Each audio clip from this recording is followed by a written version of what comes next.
হিন্দু ধর্ম অনুযায়ী আমরা কম বেশি প্রত্যেকেই বাড়িতে ঠাকুর বা দেবতার মূর্তি ও ছবি রাখি। বাড়িতে ঠাকুরের মূর্তি বা ছবি রাখলে তার থেকে পজিটিভ এনার্জি নির্গত হয়। এই পজিটিভ এনার্জি বাড়িতে জমে থাকা নেগেটিভ এনার্জিকে দূরে সরিয়ে দেয়, যার ফলে বাড়িতে সুখ এবং সমৃদ্ধি আসে স্বাচ্ছন্দ্য। বাস্তুশাস্ত্রে বিশেষ করে তিনজন দেবী ও দেবতার উল্লেখ করা হয়েছে। এই তিন দেবী বা দেবতার মূর্তি বা ছবি যদি আপনাদের বাড়িতেও থেকে থাকে তাহলে কোন অশুভ শক্তি আপনার বাড়ির আশেপাশেও ঘেঁষতে পারবে না। শুভ শক্তির প্রভাবে সংসারে আর্থিক সংকটের ছায়া পড়বে না। কোনোদিন আপনাকে দারিদ্রতার সম্মুখীন হতে হবে না। যদি আপনি কঠোর পরিশ্রম করেও আপনার উপযুক্ত সাফল্য না পান বা আর্থিক সমস্যা যদি আপনার পিছু না ছাড়ে, তাহলে হতে পারে আপনার বাড়িতে কোন বাস্তুদোষের কারণে আপনার এই রকম পরিস্থিতি সৃষ্টি হয়েছে। এই তিন দেবী বা দেবতার মূর্তি বা ছবি বাড়িতে প্রতিষ্ঠা করলে সেই অশুভ দোষের খারাপ প্রভাব কেটে যেতে পারে। এর ফলে আর্থিক সংকট কেটে যাবে এবং আরও নানা দিক থেকে লাভবান হবেন আপনি। জেনে নেওয়া যাক বাস্তুশাস্ত্র অনুসারে বাড়িতে কোন কোন দেবী বা দেবতার মূর্তি বা ছবি রাখা অত্যন্ত শুভ। এই ভিডিওটি অত্যন্ত গুরুত্বপূর্ণ, তাই আপনাদের সকলকে অনুরোধ করব সম্পূর্ণ ভিডিওটা দেখার জন্য। ভিডিওটা ভালো লাগলে লাইক, কমেন্ট ও শেয়ার করতে ভুলবেন না। আর যারা যারা এখনও এই চ্যানেলকে সাবস্ক্রাইব করেননি তারা চট সাবস্ক্রাইব করে নিন আর পাশে থাকা বেল আইকনে ক্লিক করে অল অপশনটিকে সিলেক্ট করে রাখুন, যাতে কোনো ভিডিও আপলোড হওয়ার সাথে সাথেই আপনাদের কাছে নোটিফিকেশন পৌঁছে যায়। 1. মা লক্ষ্মীর মূর্তি বা ছবি। বাস্তুশাস্ত্র অনুসারে প্রত্যেক গৃহস্থ বাড়িতে মা লক্ষ্মীর মূর্তি বা ছবি রাখা একান্ত জরুরি। হিন্দু ধর্মাবলম্বীদের কাছে মা লক্ষ্মী হলেন সম্পদ ও সমৃদ্ধির দেবী। তার কৃপা দৃষ্টি যেখানে থাকে বা যাদের উপরে থাকে সেখানে মা লক্ষ্মীর আশীর্বাদে কখনো আর্থিক সমস্যার ছায়া পড়তে পারে না। তবে মনে রাখবেন, বাড়িতে মা লক্ষ্মীর মূর্তি রাখলে তা অবশ্যই ভগবান গণেশের মূর্তির ডান দিকে রাখবেন। 2. ভগবান কুবেরের মূর্তি বা ছবি। বাস্তুশাস্ত্র অনুসারে সম্পদের দেবতা কুবেরের মূর্তি বা ছবি বাড়িতে রাখা অত্যন্ত শুভ। তাই বাড়িতে ঠাকুরের আসনে কুবেরের মূর্তি নিশ্চয়ই রাখবেন। আপনি চাইলে সম্পদে দেবতা কুবেরের মূর্তি আলমারি বা লকারের ভেতরেও রাখতে পারেন। এর ফলে আপনি আর্থিকভাবে লাভবান হবেন। প্রচলিত বিশ্বাস অনুসারে কুবেরের মূর্তি যেখানে থাকে সেই সংসারে কখনো আর্থিক কষ্ট দেখা যায় না। ওই পরিবারের সদস্যরা নানাভাবে আর্থিক দিয়ে লাভবান হয়ে থাকে। 3. ভগবান গণেশের মূর্তি বা ছবি। হিন্দু ধর্মে ভগবান গণেশ হলেন সর্ববিঘ্ননাশক এবং সিদ্ধিদাতা। গণেশ ঠাকুর আমাদের মনের সব ইচ্ছে পূরণ করেন এবং বিপদ থেকে আমাদের রক্ষা করেন। তাই বাড়িতে ভগবান গণেশের মূর্তি বা ছবি রাখা একান্ত জরুরি। আবার হিন্দু ধর্ম অনুসারে গণেশ হলেন অগ্রপূজ্য। তাই সব দেবতার আগে গণেশের পুজো করতে হয়। বাড়িতে যদি আপনি গণেশের মূর্তি বা ছবি রাখেন, তার আশীর্বাদে আপনার সব কাজই বাধা বিপত্তি ছাড়াই সম্পূর্ণ হবে।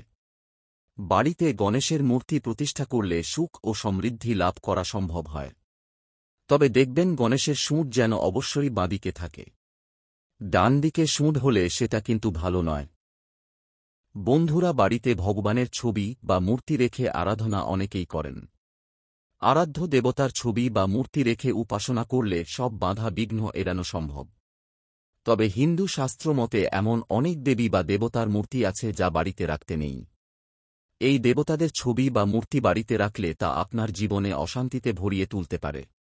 জেনে নিন শাস্ত্রমতে কোনো 5 দেব দেবীর মূর্তি বা ছবি কখনোই ঘরে রাখবেন না। 1. বাড়িতে ভুল করেও শ্মশান কালীর ছবি বা মূর্তি রাখবেন না। তান্ত্রিকগণ এই দেবীর পূজা করে থাকে। বাড়িতে এই দেবীর ছবি বা মূর্তি রাখলে গৃহস্থের অকল্যাণ হয়। শ্মশান কালী খুবই জাগ্রত, তাই দেবীকে রুষ্ট করা কখনোই উচিত নয়। কোন দেবী দেবতার বিধ্বংসী বা রুদ্র রূপের ছবি বাড়িতে না রাখাই ভালো। এই ধরনের ছবি বা মূর্তির পূজা করলে তা অমঙ্গল ডেকে আনে মানুষের জীবনে। এর ফলে আপনার জীবনে অশান্তি নেমে আসতে পারে। মন্দিরে এই ধরনের ছবি বা মূর্তির পূজা করা যায়, তবে নিজের ঘরে কখনোই এই মূর্তি বা ছবি রাখবেন না। 2.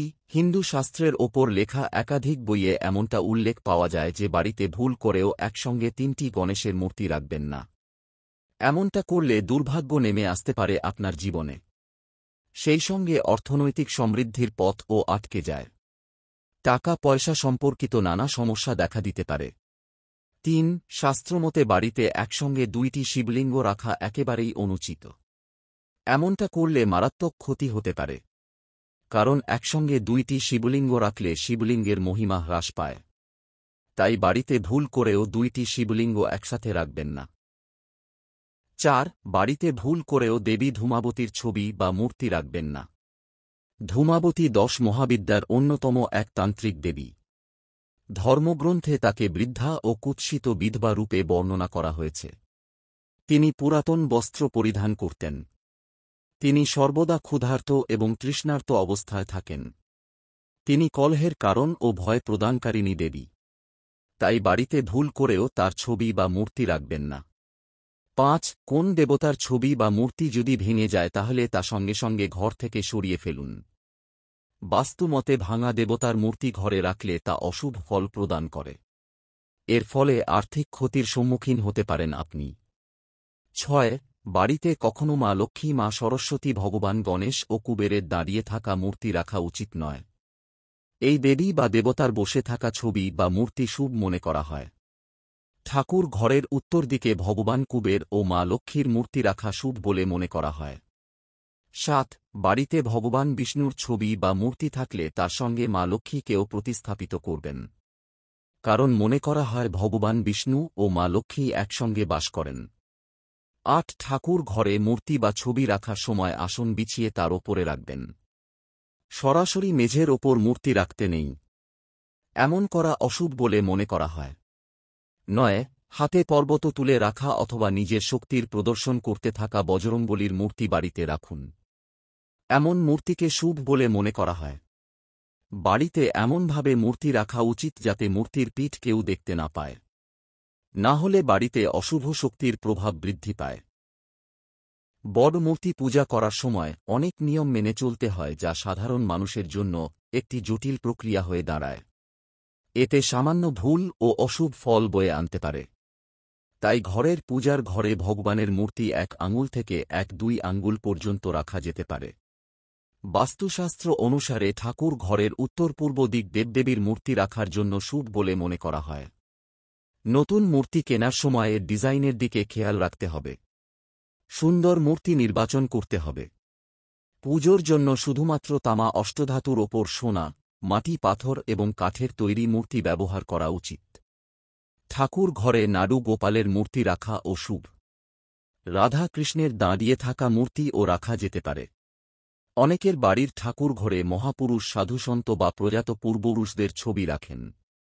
শাস্ত্রের দৃষ্টিতে তা সঙ্গত নয়। শাস্ত্রমতে ঈশ্বর সৃষ্ট মানুষ কখনও ঈশ্বরের সমকক্ষ হতে পারেন না। মহাপুরুষদের জন্য আলাদা জায়গা বেছে নিন। পূজা অর্চনার পর অবশিষ্ট পুজোর সামগ্রী হোমে পোড়া কাঠ বা উচ্ছিষ্ট অনেকেই পুজোর জায়গার পাশে রেখে দেন। এটা করবেন না, এতে অশুভ শক্তি ঘরে প্রবেশ করে। তাই সঙ্গে সঙ্গে আবর্জনা ফেলে দিন। প্রিয় বন্ধুরা, আশা করি তথ্যটি আপনাদের ভালো লেগেছে। ভিডিওটা ভালো লাগলে লাইক, শেয়ার ও সাবস্ক্রাইব করতে ভুলবেন না। আপনাদের যদি এই ভিডিওটা ভালো লেগে থাকে তাহলে অবশ্যই আপনারা ভিডিওটা শেয়ার করুন আপনাদের বন্ধু এবং পরিবারের সদস্যদের সাথে, যাতে আপনার মতো তারাও এই ভিডিওটা থেকে উপকৃত হতে পারে। ভিডিওটি দেখার জন্য অসংখ্য ধন্যবাদ। ভালো থাকবেন।